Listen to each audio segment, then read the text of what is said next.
Hello students, तो कैसे हो आप लोग। तो आज हमें एक फिर से नया चैप्टर स्टार्ट करना है, वो है हमारा कैपेसिटर एंड कैपेसिटेंसेस। तो आज हमें ये चैप्टर देखना है, बट इससे पहले मैं कुछ इंपॉर्टेंट चीज़ें आपको बताना चाहूँगा, आपसे शेयर करना चाहूँगा कि अगर लास्ट चैप्टर हमने जो पढ़ा था इलेक्ट्रोस्टैटिक 2 सेकंड वाला, उसमें से हमने कुछ इंपॉर्टेंट चीज़ें like properties of a conductor discuss किया था। वो काफ़ी इंपॉर्टेंट थी, और अगर आपने वो वीडियो नहीं देखा है तो एक बार जाकर आप उस वीडियो को देखें, प्रॉपर्टीज़ ऑफ कंडक्टर को समझिए। उसके बाद आप कैपेसिटर पे आइएगा, फिर ये सारी चीज़ें, ये वीडियोस आप, ये लेक्चर्स आप देखिएगा। नाउ हमें कैपेसिटर समझना है कि कैपेसिटर क्या है और कैपेसिटेंस क्या है। ओके, सो कैपेसिटर बेसिकली क्या है, एक आप कह सकते हो कि एक एनर्जी स्टोरेज डिवाइस है। मतलब जैसे कि हम किसी भी फॉर्म में एनर्जी, मैकेनिकल एनर्जी को स्टोर करते हैं, मैकेनिकल एनर्जी को स्टोर स्प्रिंग में करते हैं, या बहुत सारी चीज़ें हैं जिसमें हम लोग क्या करते हैं, बहुत सारे फॉर्म हैं एनर्जी स्टोर करने के। वैसे ही कैपेसिटर भी क्या है, एक इसमें हम क्या कर सकते हैं, एनर्जी स्टोर कर सकते हैं। अब इसमें कैसे एनर्जी स्टोर कर सकते हैं, किसके फॉर्म में कर सकते हैं, वो सारी चीज़ें हमें देखना है।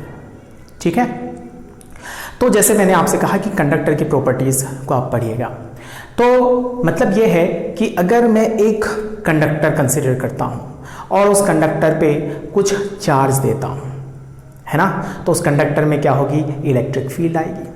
और अगर चार्ज है तो पोटेंशियल है, पोटेंशियल है तो उसमें एनर्जी है। इसका मतलब हम ये कह सकते हैं कि कैपेसिटर क्या है कि एक एनर्जी स्टोर कर सकता है, या वो चार्ज को स्टोर कर सकता है इन द फॉर्म ऑफ, या एनर्जी स्टोर कर सकता है in the form of electric field. Okay, वो कैसा करेगा, किन किन बातों पे डिपेंड करेगा, वो सारी चीज़ें हमें यहाँ पे देखनी है। नाउ सी, कैपेसिटर को समझने से पहले या कैपेसिटेंस को समझने से पहले मैंने प्रॉपर्टीज ऑफ कंडक्टर में आपको एक बात बताई थी, है ना, कि जो कंडक्टर पे जो चार्जेस रिसाइड करते हैं वो कहाँ पे रिसाइड करते हैं, वो सरफेस पे रिसाइड करते हैं, है ना। अब यहाँ पे हमें एक चीज़ देखना है कि चार्ज, है ना, एक कंडक्टर को हम कैसे चार्ज कर सकते हैं और उस पर मैक्सिमम कितना चार्ज आ सकता है ना, और वो मैक्सिमम चार्ज किस बात पे डिपेंड करेगी, किन बातों पे डिपेंड करेगी। सी हियर, यहां पे लिखता हूं मैं चार्जिंग ऑफ अ कंडक्टर।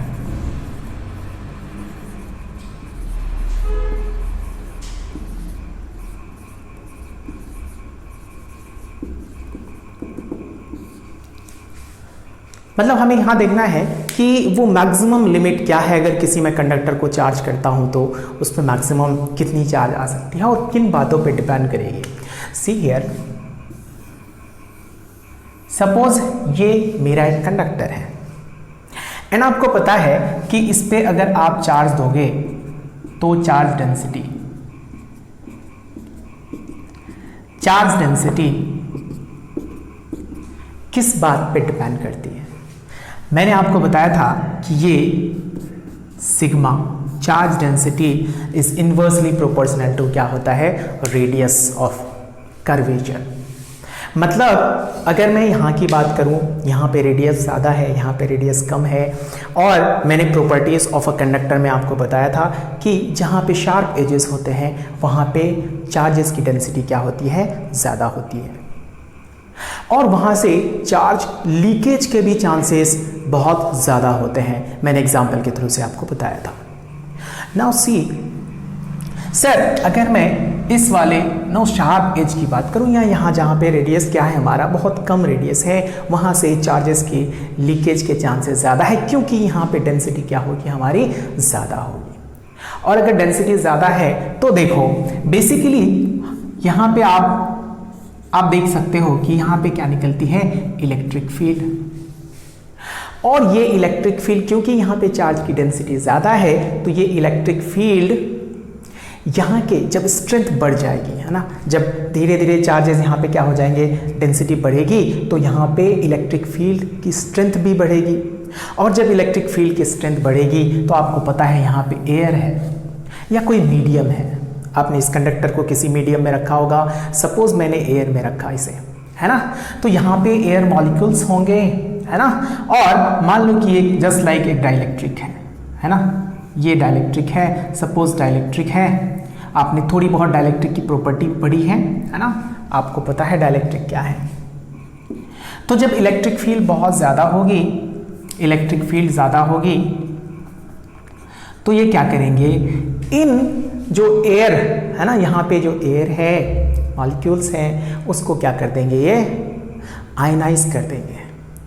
और जब आयनाइज कर देंगे, इसका मतलब ये होगा कि ये चार्ज यहाँ पे लीक कर सकता है। मतलब ये है, this is known as the breakdown strength. मतलब जहाँ पे मैक्सिमम, जैसे आप इसको चार्ज करना शुरू करते हो, इसको चार्ज देना शुरू करते हो, तो यहाँ पे डेंसिटी बढ़ती जाएगी, बढ़ती जाएगी, बढ़ती जाएगी, और एक टाइम ऐसा आ जाएगा कि ये चार्ज लीकेज स्टार्ट हो जाएगा। तो मतलब मैं ये कह सकता हूं कि मैक्सिमम चार्ज किन बातों पे डिपेंड करती है, मैक्सिमम चार्ज इस पे, स्टोरेज किस पे डिपेंड करती है सर, ये एक शेप पे डिपेंड करती है ना। मतलब मैं कह सकता हूं कि इसकी कैपेसिटी, जो चार्ज स्टोरेज की कैपेसिटी है, वो किस बात पे डिपेंड करती है कि सर इसकी शेप कैसी हो, इसकी साइज कैसी हो। क्योंकि अगर शार्प एजेस रहेंगे तो वहां पे चार्जेस की डेंसिटी ज़्यादा होगी और वहां पे लीकेज के चांसेस ज़्यादा है। मतलब वो लिमिट एक है जहां तक वो लीक न करे या लीकेज स्टार्ट होता है, अप टू दैट पॉइंट हम क्या कर सकते हैं, चार्ज को स्टोर कर सकते हैं। Are you getting my point? हाँ, तो ये है हमारी बेसिकली एक कैपेसिटी। मतलब हम कितने मैक्सिमम चार्ज इसमें स्टोर कर सकते हैं, वो किस बात पे डिपेंड करती है, वो कैपेसिटी पे डिपेंड करती है। एंड यहीं से कॉन्सेप्ट आता है कैपेसिटेंस का। तो कैपेसिटेंस हमें बाद में देखना है, तो आपको होप यहाँ तक चीज़ें समझ आ रही होगी, है ना, कि अगर मैं कंडक्टर को चार्ज करता हूँ तो मैक्सिमम चार्ज मैं उस पर कितना दे सकता हूँ। Are you getting my point? तो नाउ एक यहाँ पे हम एक छोटा सा एक कॉन्सेप्ट को लिखते हैं। सो वी कैन से, हम कह सकते हैं कि जो भी मैंने अभी बताई, मैंने यहाँ पे उसको लिखा है। कह रहा है कि for every conductor in a medium, किसी भी मीडियम में किसी भी कंडक्टर की मैं अगर बात करूं तो medium there exist a maximum capacity up to which, maximum capacity तक हम क्या कर सकते हैं, उस कंडक्टर को चार्ज कर सकते हैं। with a conduct which a conductor can be charged and it depends on, मतलब अब जो किसी भी कंडक्टर को हम एक मैक्सिमम कैपेसिटी तक क्या कर सकते हैं, उसको चार्ज कर सकते हैं। और वो किन बातों पे डिपेंड करेगी, वो दो बातों पे डिपेंड करेगी। तो and depends on, that depends on the shape and the size, shape and size of a conductor, conductor की शेप एंड साइज,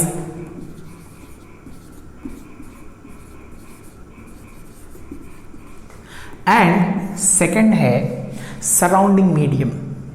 ये मीडियम पे डिपेंड करेगी कि किस मीडियम पे रखा हुआ है।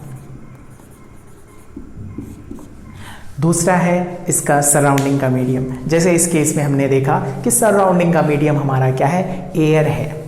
सपोज कोई दूसरा मीडियम होता तो उसके डाइलेक्ट्रिक की हम बात करते, उस मीडियम की बात करते, तो दो बातों पे ये वाली बात क्या करेगी, डिपेंड करेगी, इसका चार्ज या इसका कैपेसिटेंस अप टू कैपेसिटी। मतलब हम कैपेसिटी की बात कर रहे हैं, इसका मतलब ये है कि मैक्सिमम चार्ज कितना स्टोर किया जा सकता है, वो डिपेंड करेगा। अगर शार्प एज है तो सर वहाँ पे तो चार्जेस हम बहुत ज़्यादा नहीं दे सकते, वो लीकेज शुरू हो जाएगा, लीक करना शुरू हो जाएगा, वो उसकी strength, field strength, electric field strength इतनी ज़्यादा बढ़ जाएगी कि वो आसपास के मीडियम को आयनाइज कर सकता है।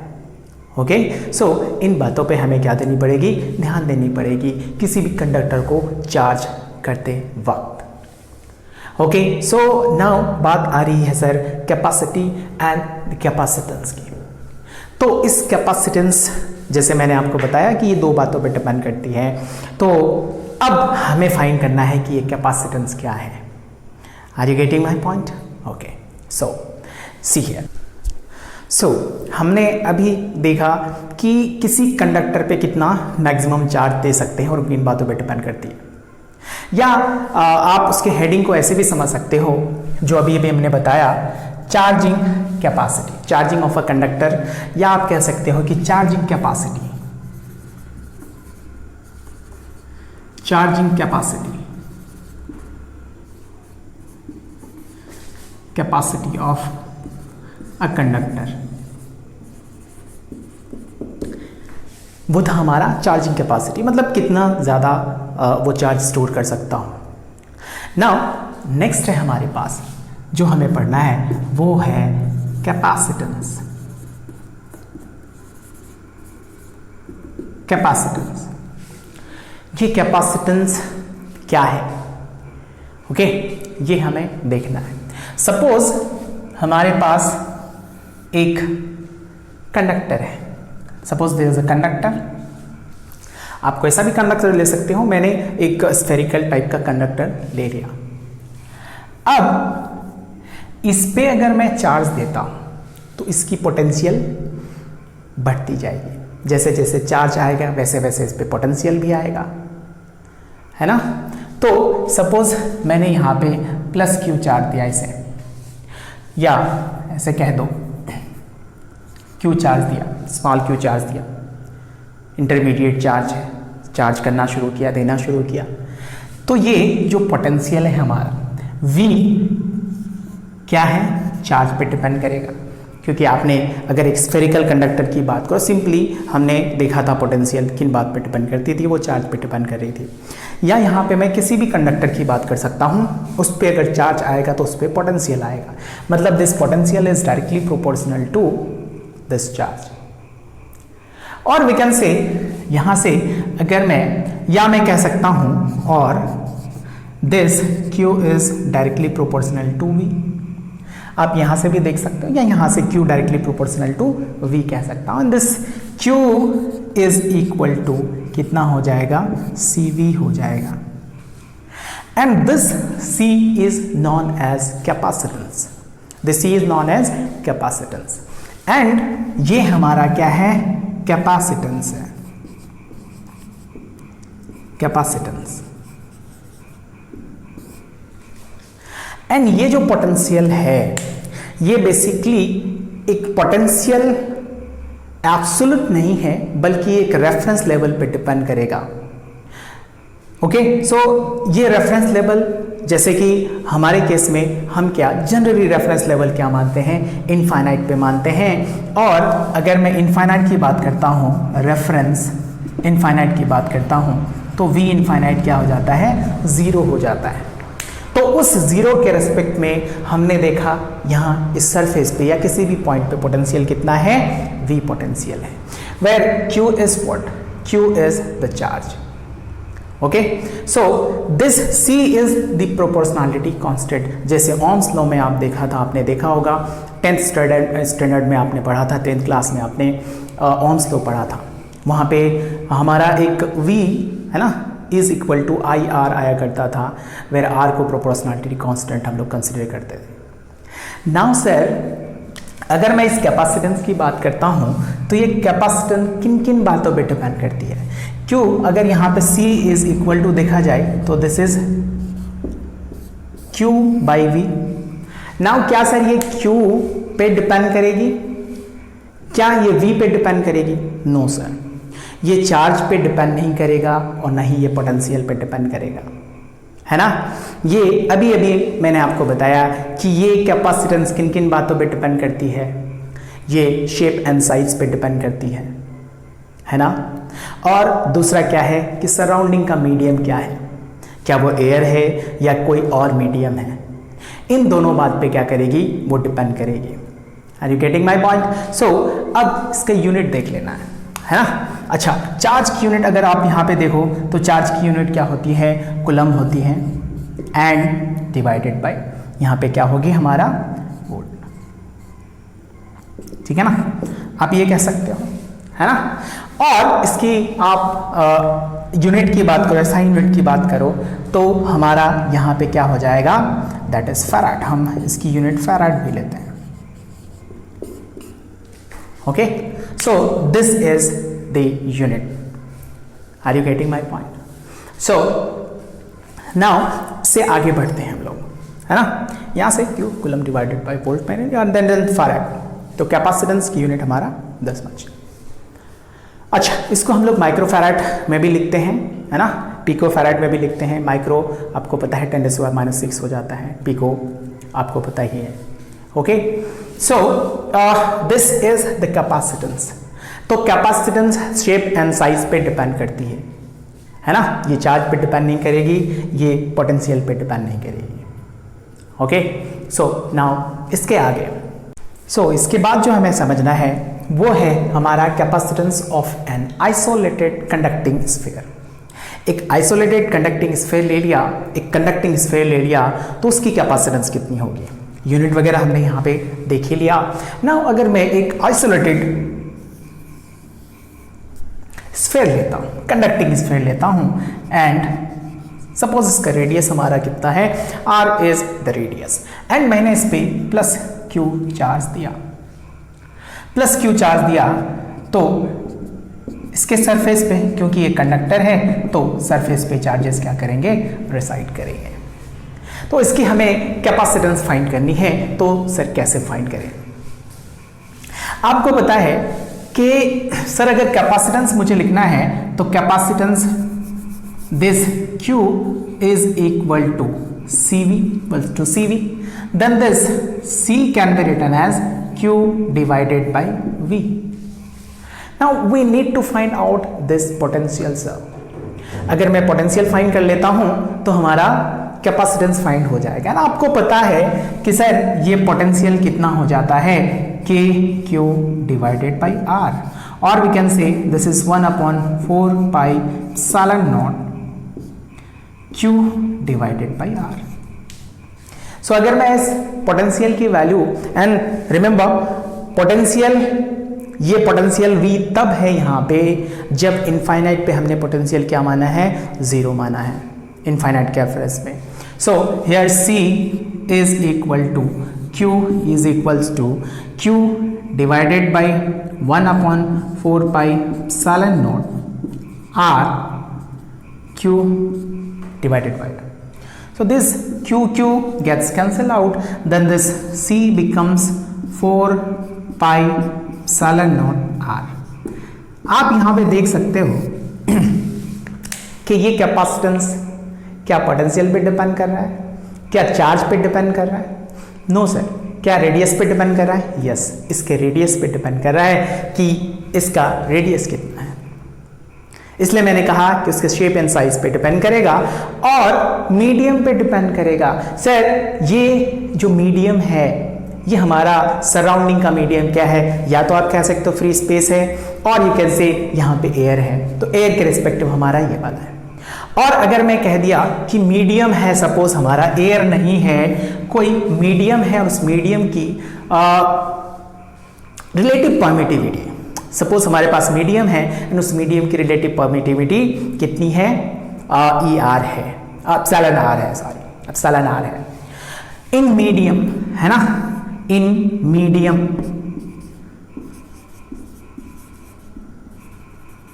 हैविंग रिलेटिव परमिटिविटी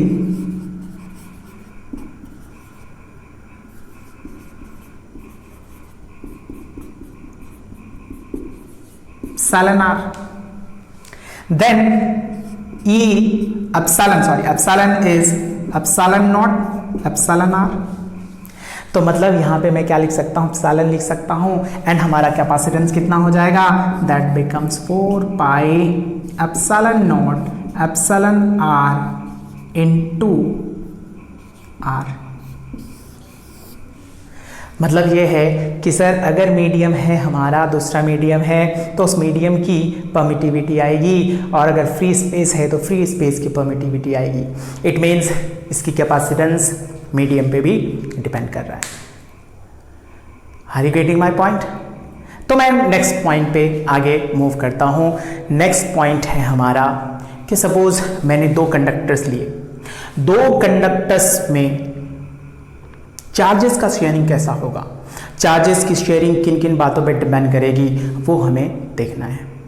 ओके, ये देखना है कि अगर हमने 2 कंडक्टर्स लिए एंड 2 कंडक्टर्स को हमने कनेक्ट कर दिया। इनिशियली हमने कुछ चार्जेस दिए होंगे दोनों को, उन दोनों के कुछ कैपेसिटेंसेस होंगे, उन दोनों को कनेक्ट कर दिया। तो कनेक्ट करने के बाद उन दोनों में चार्जेस का शेयरिंग कैसा होगा, that we need to find out.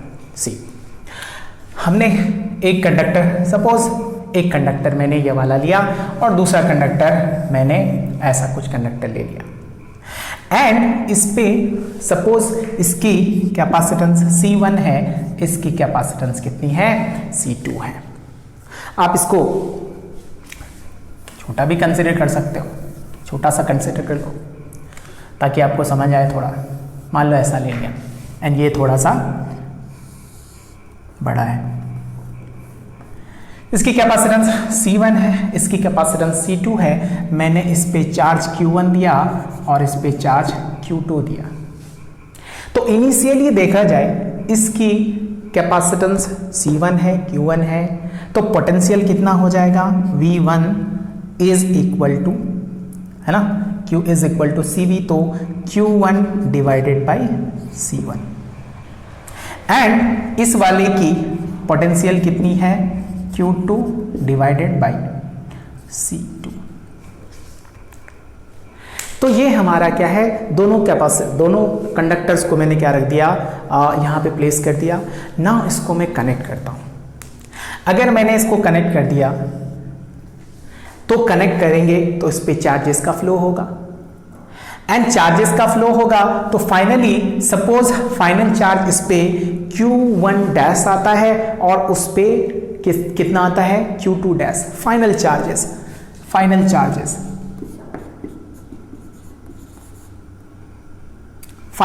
यहां पे लिख देता हूं, final charges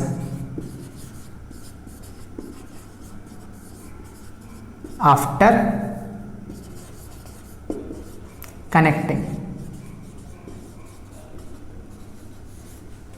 connecting with a conducting wire, you can से। तो फाइनल चार्जेस हमारा कितना हो गया, Q1 डैश हो गया, और उस पे फाइनल चार्ज कितना हो गया, Q2 डैश हो गया। इस पे फाइनल चार्ज, बट आप एक बात बताओ मुझे, इनिशियल जितना चार्ज होगा Q1 प्लस Q2 उतना ही चार्ज क्या रहेगा, Q1 dash plus Q2 dash, total charge तो हमारा क्या रहेगा, कंजर्व रहेगा। तो मैं कह सकता हूं कि टोटल चार्ज हमारा कितना है इस पे, सपोज हमारे पास टोटल चार्ज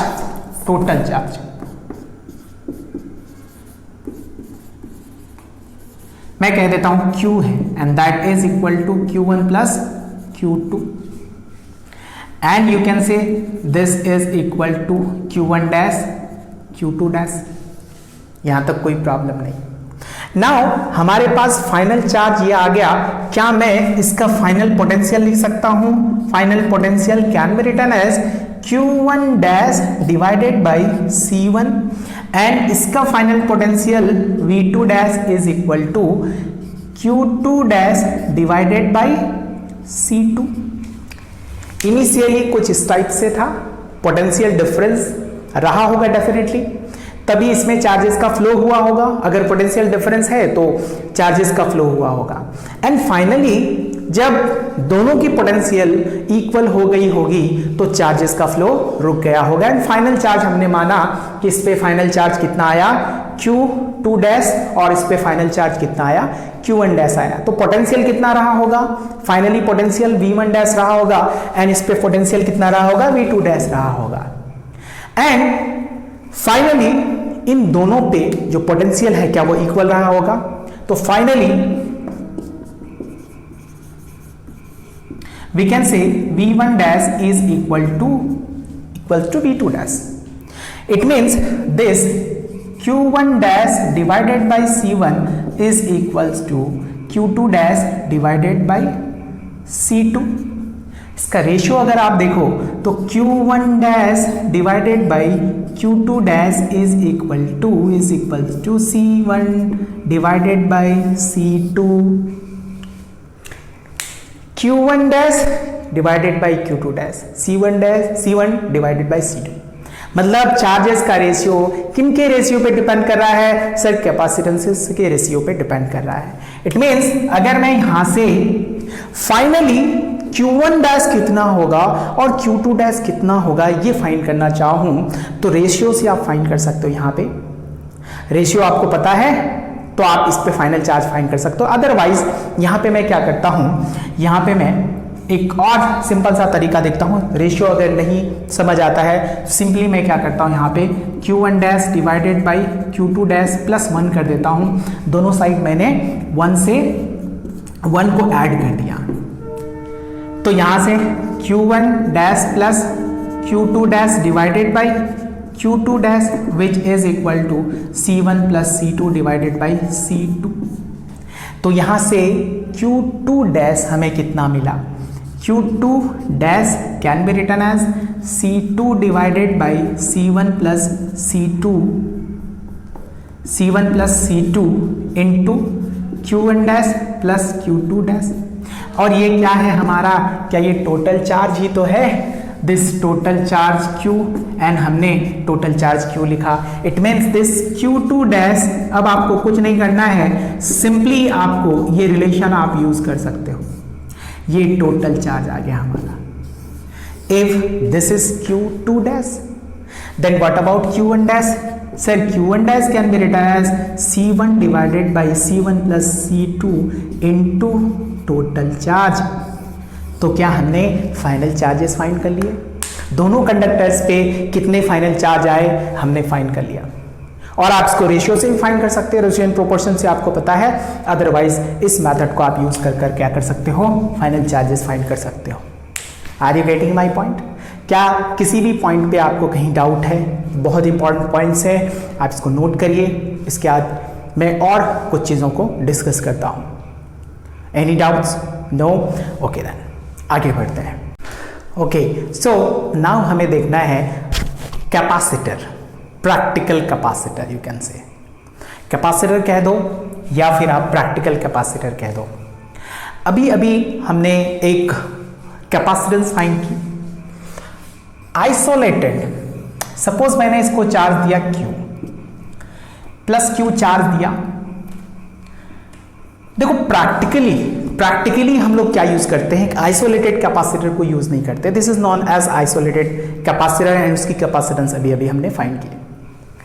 आइसोलेटेड कैपेसिटर के केस में सपोज का रेडियस R है, कोई फर्क नहीं पड़ता। हमारे पास अगर देखा जाए C इज इक्वल टू तो Q divided by how much, this is V, Q divided by V। अब हमारा काम यह रहता है कि सर ये कैपेसिटेंस है, मतलब जितना ज्यादा कैपेसिटेंस होगा उतना ज्यादा हम क्या कर सकते हैं, इसमें चार्ज को स्टोर कर सकते हैं। बेसिकली कैपेसिटेंस कैपेसिटी ही तो है कि कितना ज्यादा आप चार्ज को स्टोर कर सकते हो। नाउ सर मुझे उतना ही, सपोज मुझे कैपेसिटेंस को मुझे इंक्रीज करना है, इसकी कैपेसिटेंस को और ज्यादा बढ़ाना है। तो प्रैक्टिकली मैंने इस आइसोलेटेड कैपेसिटर को तो हमने देख लिया ना, प्रैक्टिकली हमने क्या किया, इसकी कैपेसिटेंस को इंक्रीज करने के लिए, एनहांस करने के लिए मैंने एक और सपोज एक कंडक्टर यहां पे रखा, न्यूट्रल कंडक्टर। सपोज अभी फिलहाल मैंने न्यूट्रल कंडक्टर ले रखा है, आप न्यूट्रल नहीं ले सकते हो, आप एक नेगेटिवली चार्ज कंडक्टर भी ले सकते हो, उसको भी हम डिस्कस कर देंगे। बट यहाँ पे देखो, सपोज मैंने एक न्यूट्रल कंडक्टर ले लिया जिसको मैंने यहां से सम x डिस्टेंस पे प्लेस कर दिया। ध्यान रहे दोनों एक दूसरे को टच न करें, है ना, फिजिकल कोई कांटेक्ट ना हो दोनों का। तो इस पे क्या आएगा, इस पे एक इंड्यूस चार्ज जनरेट होगा एंड पॉजिटिव चार्जेस कहां चले जाएंगे, पॉजिटिव चार्जेस इस वाले सरफेस पे चले जाएंगे और नेगेटिव चार्जेस किधर आ जाएंगे, इस वाले सरफेस के टुवार्ड्स आ जाएंगे। अब अगर आफ्टर इसको लाने के बाद ये आइसोलेटेड था, फिर मैंने इसको न्यूट्रल साइड कंडक्टर को यहां पे प्लेस किया और मैंने यहां पे कैपेसिटेंस देखी।